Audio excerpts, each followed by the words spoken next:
Sepuh dalam kisah Darah Biru.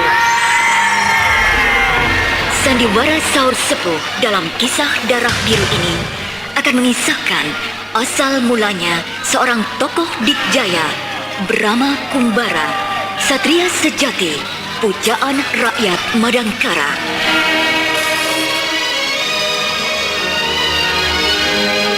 Dalam siri pertama dikisahkan bahwa Gayatri, seorang janda dari kampung Jamparing, Madangkara, telah kehilangan anak tunggalnya, Brahma, saat kerajaan Madangkara diserang bala tentara Kuntala. Untunglah Brahma selamat, dilindungi dan diasuh oleh kakek Astagina, seorang pendekar abadi. Sedangkan Gayatri akhirnya dipersunting oleh Senopati Ardalepa, seorang bangsa Kuntala. Senopati Ardalepa bertekad untuk mencari Brahma, maka diutusnya anggota pasukan rahasia untuk mencari ke segenap penjuru Madangkara. Tetapi hasilnya nihil. Kini Senopati Ardalepa mengutus para hulu balang meminta tolong ke segenap wilayah negara-negara tetangga.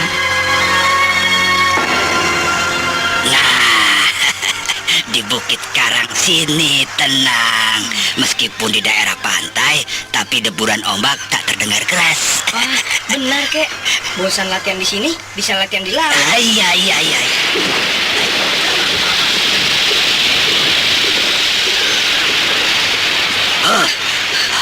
Burung raksasa. Belum pernah aku melihat burung Raja Wali sebesar itu. Aduh, kukira mau menyerang kita.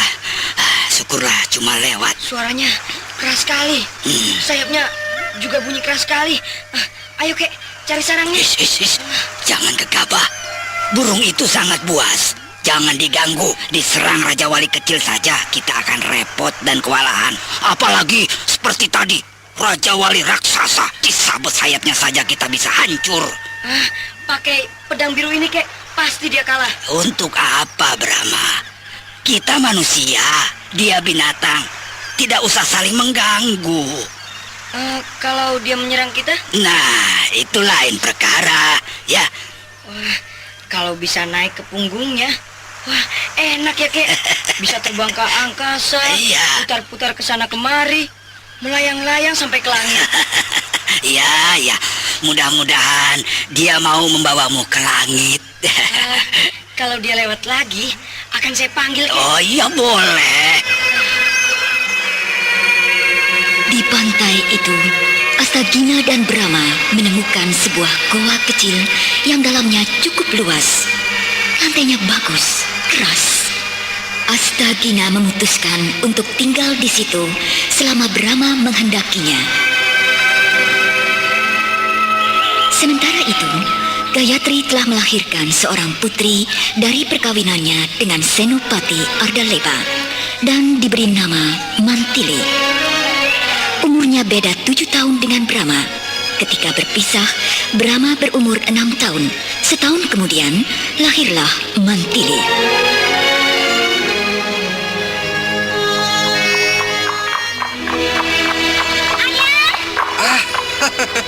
Mantili, ibu mana? Di dalam, Ayah, sama Bibi Arum. Oh, Ayah, mana kuda untuk Tili? besok ayah bawa ya. Oh, besok? Ya, Paman Hulu Balang Sakala baru tadi pagi berangkat ke Kademangan Pangkur untuk mengambil kudanya. Jadi besok baru datang. Daulat Rai Senopati. Ada Bibi Arum. Mana Kang Arum? Sedang repot di sawah. Mantili, ayo jangan ganggu ayah. Kan ayah baru pulang dari keraton, masih letih. Anak itu kalau dilarang gampang marah. Niru siapa ya? Ayah dan ibunya sabar kok. Iya, turunan dari kakeknya barangkali. Rumah tangga Senopati Ardalepa memang bahagia, tapi awan mendung rupanya mulai datang mengganggu. Raja Narendar yang diam-diam merasa iri karena nama dan pengaruhnya terdesak oleh kemasyhuran Senopati Ardalepa telah melapor pada Mahapati Wikalpa dari Kuntala bahwa Senopati Ardalepa telah menjatuhkan martabat kerajaan Kuntala dengan tinggal di kampung. Maka Senopati Raksa dari Kuntala pun khusus datang untuk menegurnya. Senopati Raksa membawa pesan dari Mahapatih Wikalpa menghimbau agar Senopati Ardalepa mengekang pemberian kebebasan rakyat Madangkara. Senopati Ardalepa merasa tersinggung oleh himbauan tersebut dan sempat terjadi pertengkaran dengan Senopati Raksa. Namun, dengan jiwa besar keduanya dapat menahan diri sebab kepentingan kerajaan di atas segala-galanya. Bung, lihat Bung, saya sudah pintar menunggang kuda. Iya, tapi larinya jangan cepat-cepat. Biar begitu saja. Iya Bung.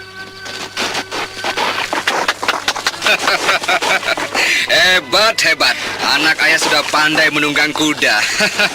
Ayo Mantili, sudah. Tuh, ayah pulang. Ah, biarlah. Dia sedang menikmati kesenangannya. Si hitam kuda yang sudah terlatih baik. Dia tahu penunggangnya anak kecil yang baru belajar.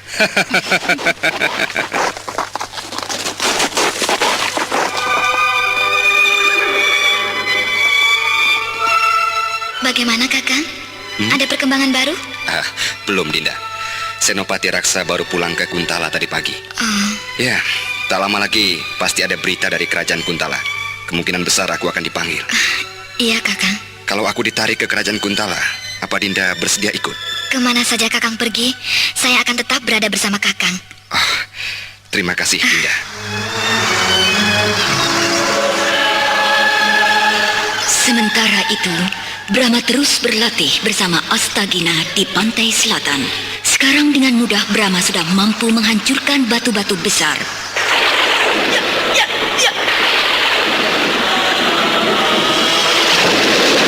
Tubuhnya sudah ringan, dapat bergerak cepat. Pedang biru sudah terasa ringan dalam genggamannya. Senopati Ardalepa ternyata jadi ditarik kembali ke pusat kerajaan Kuntala dengan sepucuk surat Sri Maharaja Kuntala. Dari segenap penjuru Madangkara, rakyat datang mengucapkan selamat jalan sambil menghaturkan bingkisan-bingkisan. Ya, Senopati Ardalepa memang benar-benar telah merebut hati rakyat Madangkara.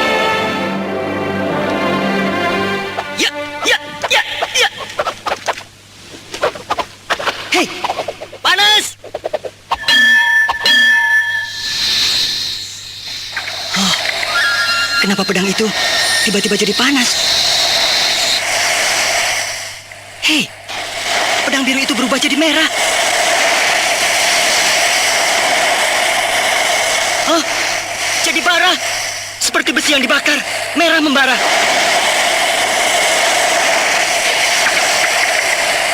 Baik. Aku harus mempergunakan pranayama untuk bisa memegang pedang biru itu.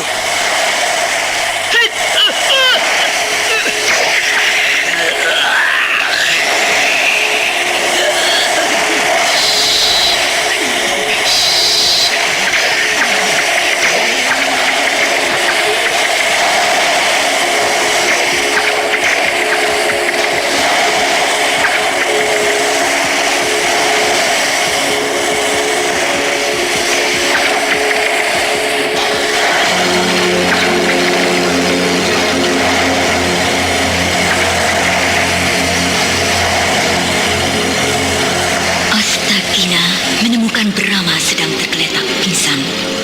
Tubuhnya tidak apa-apa. Kedua tangannya masih memegang pedang biru. Ketika Brahma sadar kembali dan menceritakan pengalamannya, barulah Astagina tahu bahwa khasiat tenaga utama pedang biru telah masuk ke dalam tubuh Brahma. Sekarang tubuhnya menjadi tahan terhadap segala macam cuaca.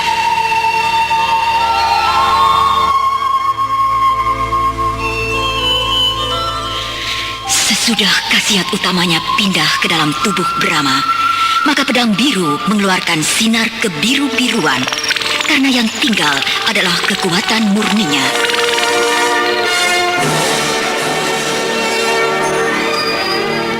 Tak lama kemudian, Raja Wali Raksasa lewat lagi di atas Brahma dan Astagina.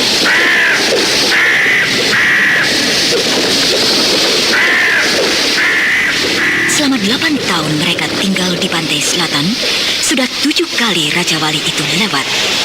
Brahma nekat memanggil Raja Wali itu dengan menyuitinya.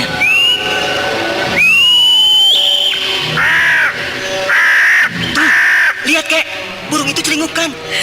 Awas Brahma, Raja Wali itu jadi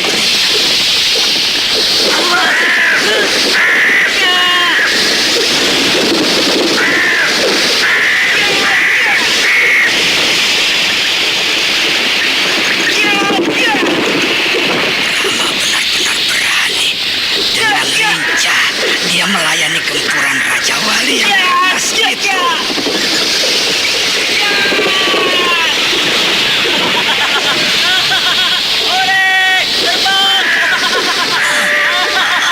Aduh, Brahma mencelok di punggung Raja Wali.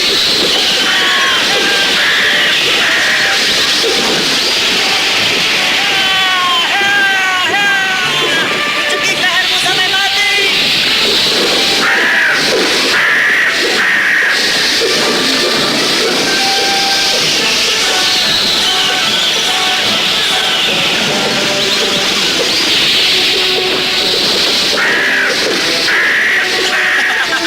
Kau capek? Kalau masih penasaran, ayo, uladenin terus.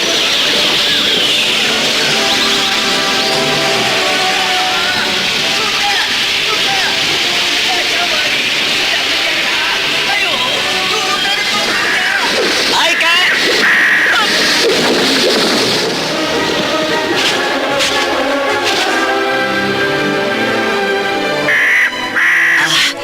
Terima kasih Raja Wali. Kamu telah baik hati membawaku pesiar ke angkasa.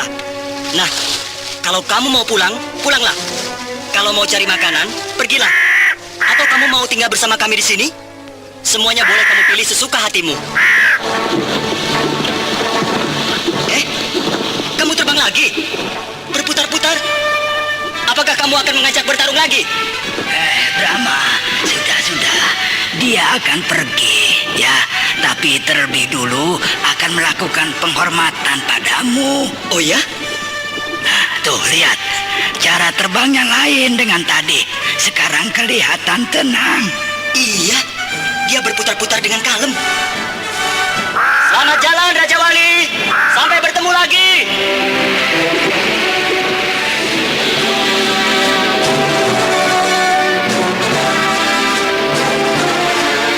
Kepandian Brahma telah mencapai taraf yang tertinggi. Habis sudah ilmu Astagina diberikan kepada muridnya itu. Maka Astagina minta diri kepada Brahma akan pergi menghabiskan masa tuanya dengan tenang dan damai, menemui kakak seperguruannya di Gunung Dulang di seberang lautan.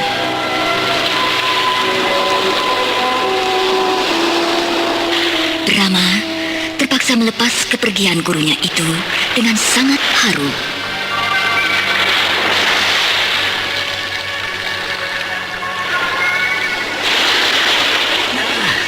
Brahma, aku segera akan berangkat, ya. Iya, Kek. Jangan sedih, apalagi menangis. Pendekar tidak boleh cengeng, ya. Iya, Kek.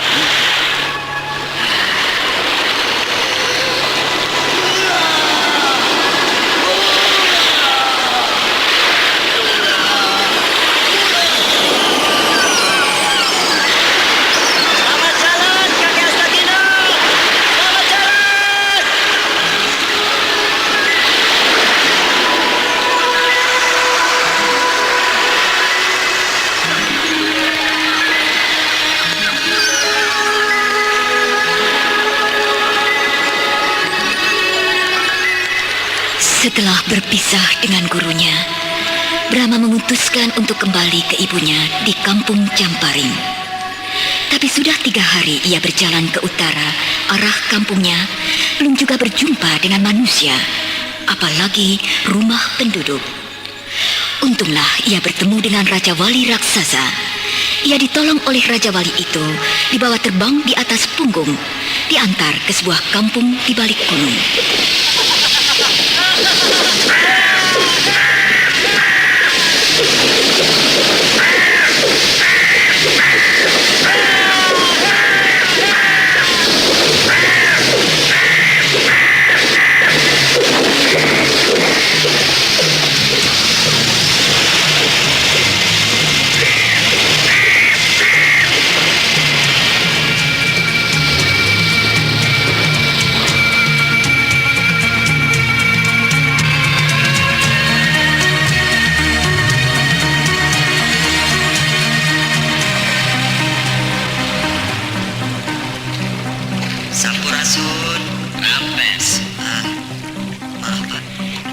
situ, Brahma bertemu dengan Pak Daruka, seorang petani tua yang cerita bahwa penduduk kampungnya, Kampung Halimun, pada sembunyi karena diserang gerombolan kelelawar buas yang suka minum darah manusia sampai kering.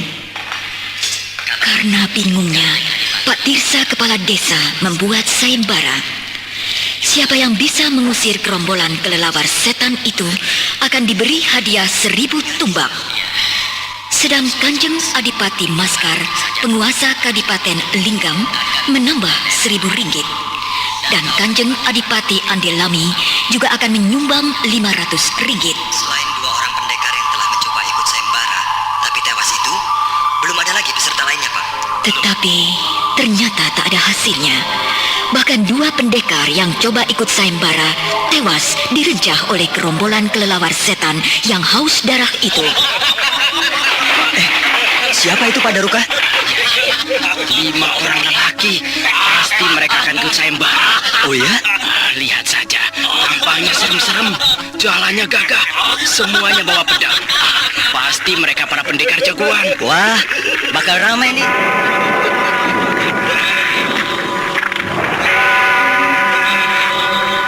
Ada kemana orang-orang semuanya? Sepi. Rumah-rumah semuanya tutup. Takut barangkali. Alah, sama kelelawar saja takut, eh? Hei, keluar semuanya. Nih kami, 5 pedang sakti telah datang untuk membebaskan kalian dari ketakutan. Ayo, tidak usah takut. Ah, sudahlah. Kalau kalian tak mau keluar, masa bodoh. Dasar rakyat penakut. Masa kita dibiarkan?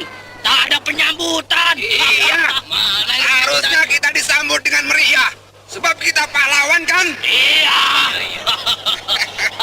Ayo, kita cari rumah kepala desa. Ayo, mari. Ayo.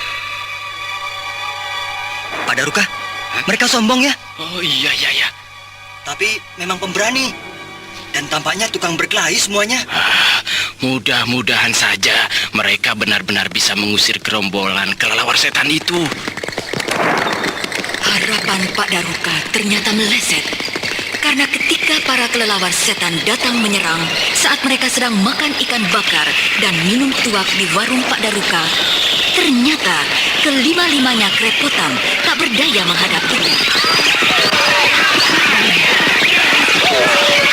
Senjata rahasiaku habis. Senjata rahasia mereka habis. Padahal gerombolan kelelawar malah makin banyak.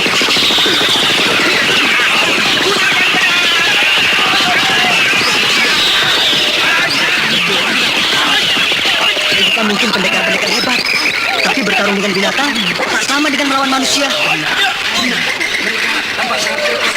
Kelelawar itu kecil, tapi sangat lincah, cepat berkelebat, melebihi kecepatan pendekar yang paling tinggi sekalipun dalam penguasaan ilmu meringankan tubuh. Sedikit-sedikit, Pak.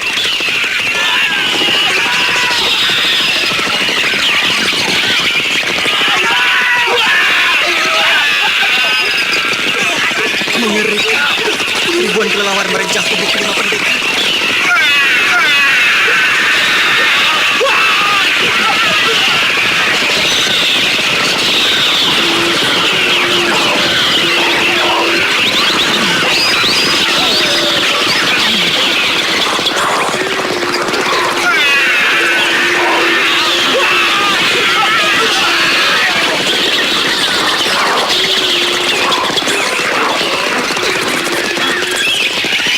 Rama merasa wajib mengusir para kelelawar itu, walaupun sudah tak dapat menyelamatkan nyawa kelima pendekar. Agar Pak Daruka tak tahu kemampuannya, maka disuruhnya Pak Daruka sembunyi dalam peti. Sesudah itu, barulah dia loncat menuju ke medan laga.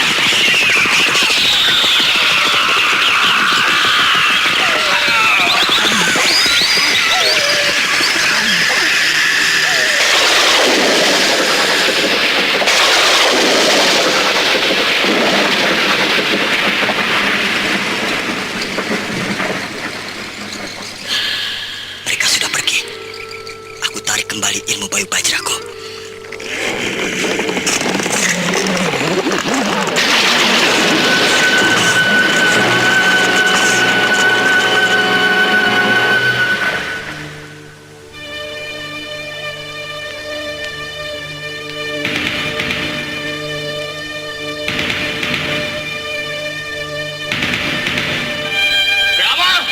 Ya, Pak. Sini. Ada apa, Pak? Ada lagi yang datang. Oh, seorang gadis cantik. Iya, betul. Dia pasti pendekar. Sebab di pinggangnya terselip pedang. Dan di punggungnya tergantung kantung kulit panjang. Pasti berisi senjata. Bukan senjata. Paling isinya kain dan kebaya. Saya dekati, ah. Ah, dasar anak muda. Tak bisa lihat gadis cantik.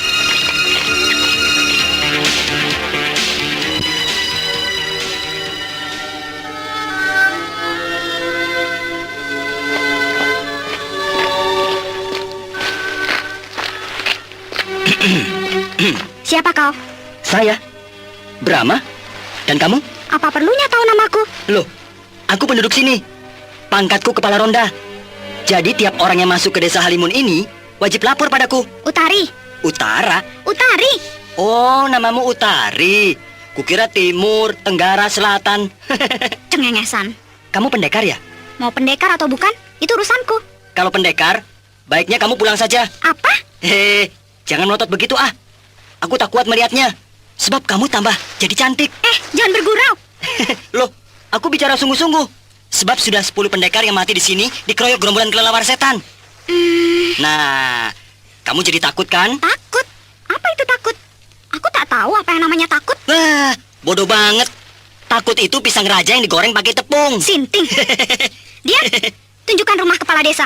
Mau ngambil hadiah ya? Oh, hancurkan dulu para kelelawar setan itu. Baru boleh minta hadiah. Mata duitan banget. Jangan sembarangan ya. Aku tak butuh uang tahu. Aku cuma penasaran, ingin menolong rakyat desa Limun sini. Titik. Wah, bagus. Nah, kalau begitu, itu tuh rumahnya. Yang ada 5 pohon duriannya berjajar. Keblek. Kesasar tau rasa kamu. Ketika seekor kelelawar penyelidik melihat kehadiran Utari, maka tak lama kemudian gerombolan peminum darah manusia itu pun datang. Sangat banyak, hingga seperti gumpalan awan hitam. Tetapi Utari memang gadis pemberani. Dia menyerang duluan, menggempur gerombolan kelelawar setan itu.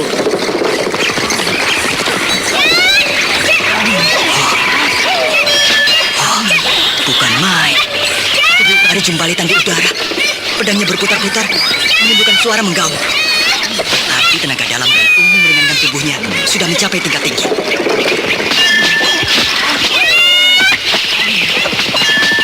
Puluhan kelelawar setan itu hancur.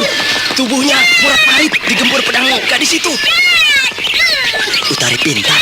Dia lindungi tubuhnya dengan putaran pedang. Tubuhnya seakan dibungkus gulungan sinar putih. Sulit ditembus musuh. Siapa yang dekat, pasti tercincang jadi beberapa potong. Tapi kekuatan manusia ada batasnya. Daya tahan Utari tak akan sebanding dengan jumlah kelelawar yang tak terhingga banyaknya itu.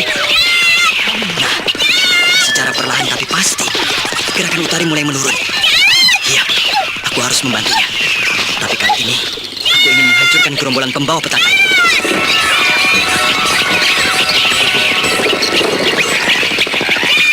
Kalau dengan ilmu Bayu Bajra gerombolan kelelawar itu hanya menyingkir, tapi tidak musnah, maka sekarang akan kutumpas dengan pukulan petir bara, biar hangus terbakar semua.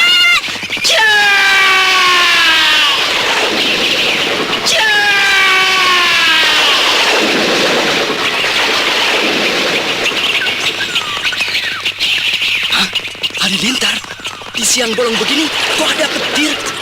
Apa mau hujan? Tapi langitnya terang. Dewata yang agung. Brahma, ya Brahma. Dia lari-lari, lompat-lompat, mengelilingi gerombolan kelelawar sambil bertepuk tangan. Dari kedua tangannya keluar api. Ya, api berkobar-kobar membakar gerombolan kelelawar itu.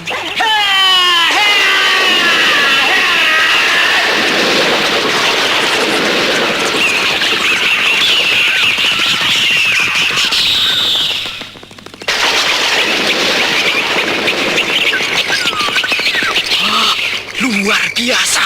Gerombolan kelelawar setan itu kucar-kacir. Separuhnya sudah habis terbakar hangus. Jumlah gerombolan kelelawar itu tinggal sedikit. Mereka tak bisa lari karena dikurung api yang berkobar-kobar yang keluar dari tangan Brahma. Hei, hentikan permainan sulapmu. Musuh sudah habis. Gerombolan kelelawar setan itu sudah matang. Tinggal bikin sambal, makan besar. Jangan-jangan cengir. Loh, ditolong malah marah. Siapa yang minta tolong sama kamu? Mentang-mentang kamu hebat, lalu mau pamer ya? Tidak apa, aku mengaku kalah. Tunggu dulu. Mau kemana? Pulang, Hadiahnya bagaimana? ambil untukmu. Jangan begitu. Kamu pengikut Sembara yang resmi, sebab kamu yang menghadap kepala desa. Aku kan pengikut tidak resmi, karena tak pernah bilang apa-apa padanya. Kamu yang berhak minta hadiahnya. Nah, aku punya usul. Apa? Ambillah hadiah itu, lalu kita bagi-bagikan kepada rakyat, terutama yang miskin. Setuju? Bagus, setuju. Nah, kalau begitu, ayo kita ke rumah Pak Tirsa, kepala desa itu.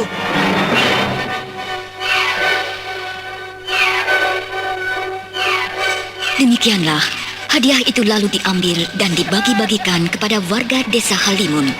Semuanya gembira. Bangkai para kelelawar kemudian dibersihkan oleh seluruh penduduk.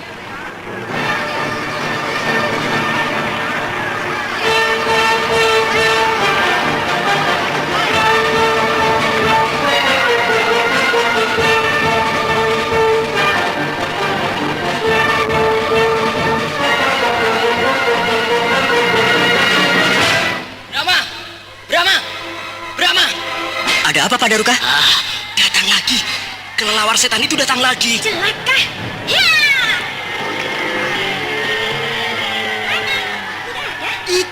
Itu di angkasa. Sekelompok kelelawar bergerombol di udara. Dan itu apa? Manusia? Iya, itu manusia. Manusia bisa terbang? Dia tidak terbang, tapi duduk di atas rentangan tali temali yang diikatkan ke badan kelelawar. Perhatikan, di tengah kelompok kelelawar itu ada 5 ekor yang membentuk jarak teratur. 1 di depan, 2 di kiri, dan 2 di kanan. Satu sama lain merentangkan tali yang diikat pada tubuh ke-5 ekor kelelawar itu. Dan orang itu duduk pada tali tersebut. Hebat. Betapa tinggi ilmunya. Ilmu sihir. Orang itulah yang menyihir para kelelawar. Mereka dihimpun dengan kekuatan sihir, lalu dipergunakan untuk menyerang manusia. Berdebah. Jahat benar. Dia dikawal oleh 50 ekor kelelawar yang ukurannya 2 kali lipat lebih besar daripada kelelawar yang menyerang kita. Aku yakin kamu sanggup menghancurkan ke-50 ekor kelelawar pengawal itu. Sanggup. Aku yang akan membereskan orang itu. Dalang malapetaka. Bagaimana caranya? Kita tidak bisa terbang. Sedangkan mereka juga tak mau turun dari udara. Gampang.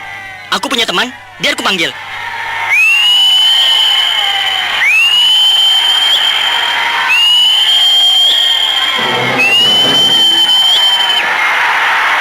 Siapakah kiranya dalang dari malapetaka itu? Ternyata menurut Pak Daruka yang mengenalinya, dia adalah Sartin, saingan Pak Tirsa dalam pemilihan kepala desa dulu. Dia telah habis-habisan mempertaruhkan uang dan hartanya, menyogok penduduk desa agar memilihnya.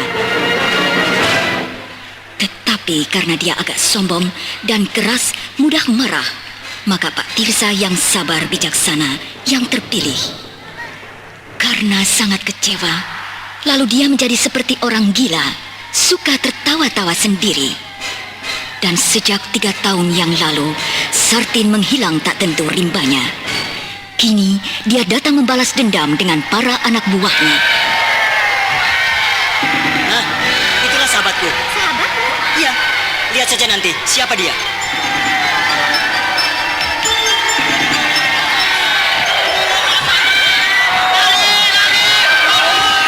Hai, temanku! Turunlah!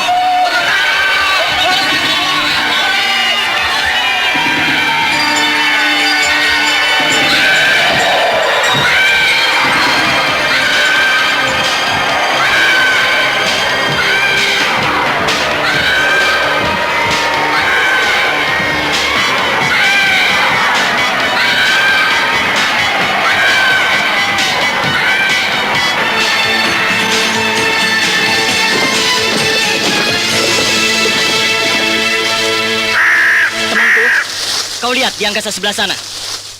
Orang yang berpakaian putih-putih bersama para kelelawar itu jahat sekali, punya ilmu sihir. Dan dengan ilmu sihirnya, dia telah menyengsarakan rakyat desa Halimun sini.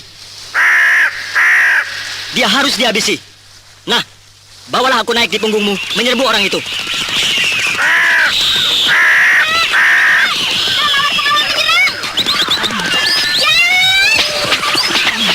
Utari, habisi mereka. Aku akan tuntaskan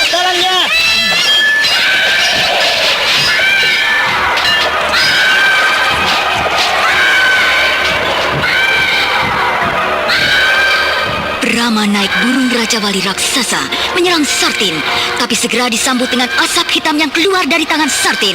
Brahma cepat menyapu asap hitam itu dengan angin ciptaannya, ilmu pemberian gurunya Astagina.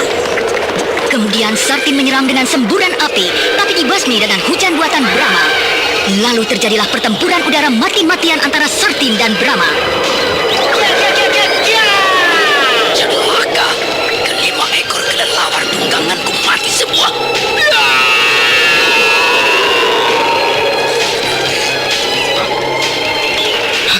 Nah, karena kelelawar yang berentangkan tali pada mati. Sartin jatuh meluncur ke bumi. Sambar! Dia berhasil ditangkap Raja Wali. Dicengkram oleh kakinya. Bagus. Kau hebat, temanku. Cengkram terus. Jangan terlalu keras biar tidak mati. Sekarang kita turun.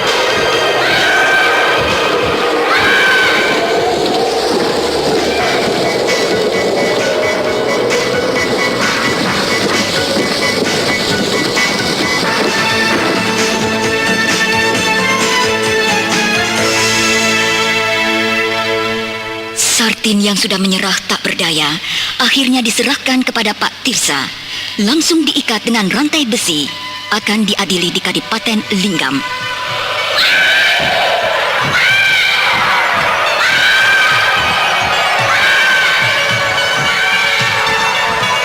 Brahma meninggalkan desa Halimun naik Raja Wali. Utari ngotot ikut, membonceng di belakang. Karena lapar, mereka minta diturunkan di Kadipaten Singkur, masih termasuk wilayah Madangkara.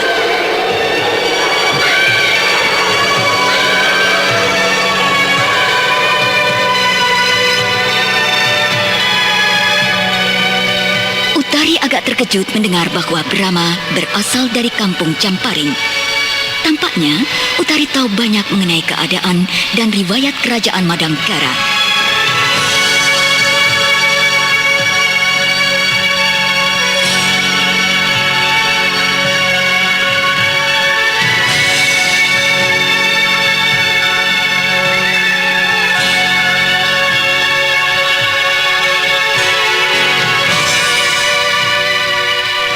Untuk menghilangkan lapar dan haus, Brahma dan Utari masuk ke sebuah rumah makan yang bagus atas pilihan Utari.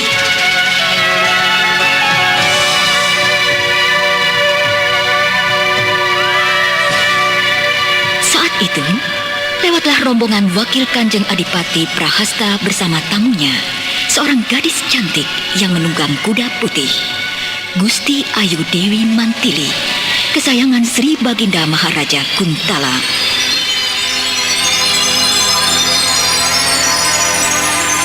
Brahma dan Utari sangat tertarik perhatiannya pada Mantili.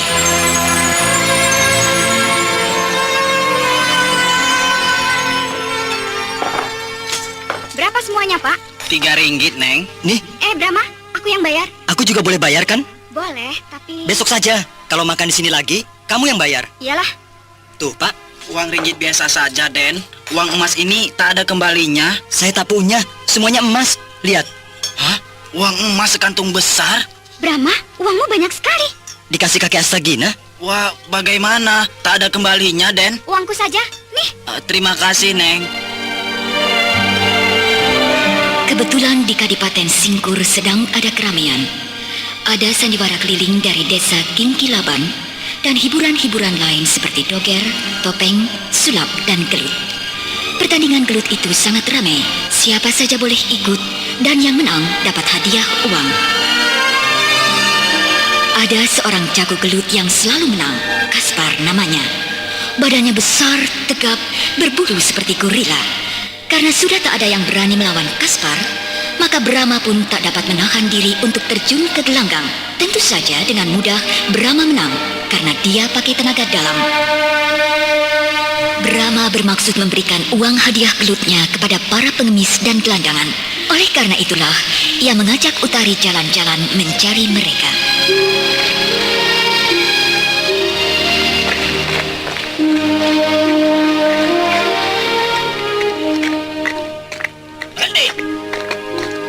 Dia kan Kaspar yang kamu kalahkan di gelanggang gelut. Iya, Jangan ketawa. Dalam gelanggang gelut, aku memang kalah. Tapi dalam pertarungan bebas, belum tentu. Lalu, apa maksudmu? Ayo, sekarang kita bertarung lagi. Pertarungan bebas, ayo. Jangan dendam. Kalau kalah ya sudah. Aku juga tak cari musuh kok. Cuma sekedar mau meramaikan pasar malam saja. Jangan banyak omong. Dia mau uangnya barangkali. Begitu. Nih, ambillah semuanya. Aku tidak butuh uang. Butuh ini. Iya. Kamu bisa jurus ya? Lumayan. Coba ini.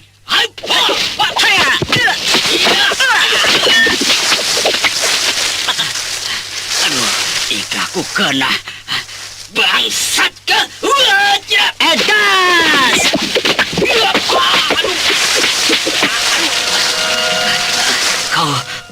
Kau jago. Iya, aku adalah jagoan.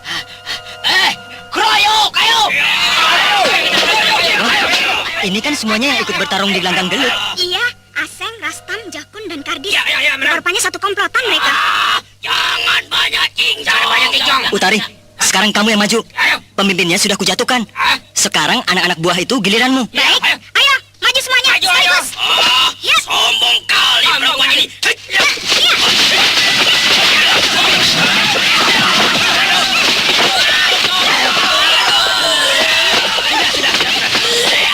Berhenti. Kalian hebat. Kami menyerah. Habis berantem, capek tidak? Aduh, capek. Nah, ayo minum. Minum. Kamu ngajak kami minum? Iya, lupakan semuanya. Sekarang kita makan-makan, minum-minum. Jangan takut, aku yang bayar. Mari kita berteman. Ayo berteman. Ya, Brahma dan Utari mengangkat mereka sebagai teman. Ternyata mereka orang-orang Madangkara yang kerjanya memeras para pedagang pasar, bekerja sama dengan anggota-anggota pasukan kadipaten yang terdiri dari bangsa Kuntala. Brahma dan Utari menyadarkan mereka agar jangan memeras bangsa sendiri, tapi justru harus bersatu melawan penjajah. Rupa-rupanya mereka mau mengerti.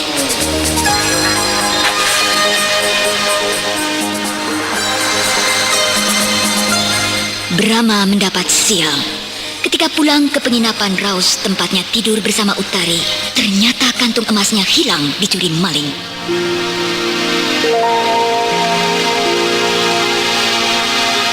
Brahma bermaksud akan menemui Kaspar yang menguasai daerah itu besok pagi. Dia pasti tahu siapa pencurinya.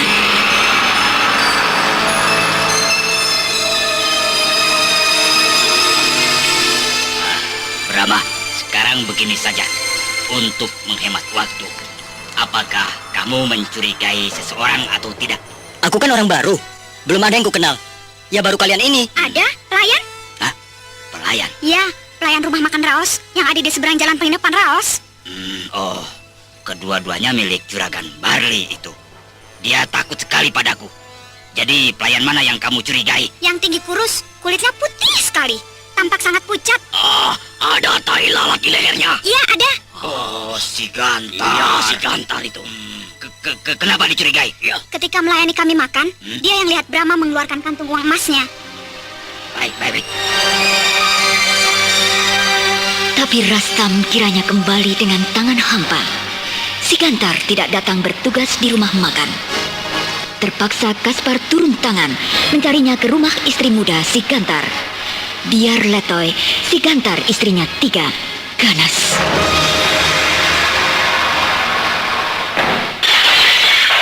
Ya, Kaspar. Sedang ngitung uang emas, eh? Waduh, sejak kapan kamu kaya? Ayo. Jangan Kang Kaspar. Jangan apa, Ana? Memangnya aku mau apa? Jangan sakiti suami saya. Itu bagaimana nanti saja.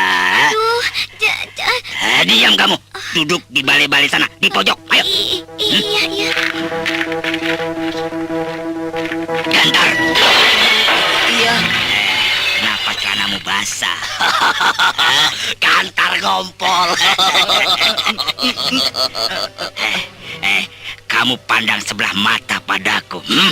Tinggal di wilayahku, tapi berbuat semaumu tanpa bilang apa-apa padaku. Tahu nggak? Orang yang kamu malingi itu kawanku. Benarkah? Itu, lihat. Itu mereka datang.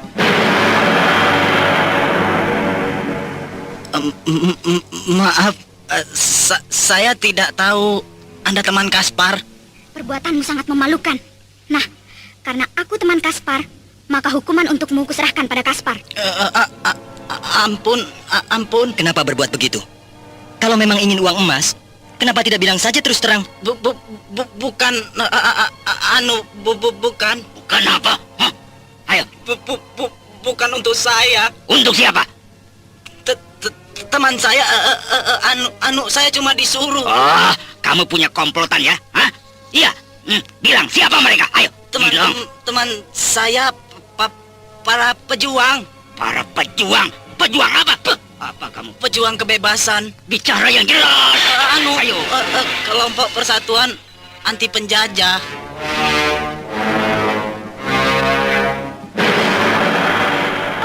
Benarkah? Iya, saya mencuri untuk biaya perjuangan melawan bangsa Kuntala. Sungguh tak kusangka. Ternyata kita satu paham. Ketahuilah, kami juga anti penjajah. Benarkah? Ya, Aduh, kenapa tidak cepat-cepat ngaku, Gantar? Hampir saja lehermu ku tebas dengan pedang. Maaf, saya sungguh tidak mengira kalau Anda sekalian juga anti penjajah. Sekarang di mana teman-temanmu itu? Di Goa Jurik, dekat air terjun Galindeng. Markas kami di sana. ayo kita ke sana.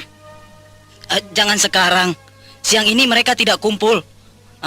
Nanti malam baru. Baik, nanti malam kita ke sana. Semua uang emas itu akan kusumbangkan pada mereka. Oh ya? Waduh, terima kasih.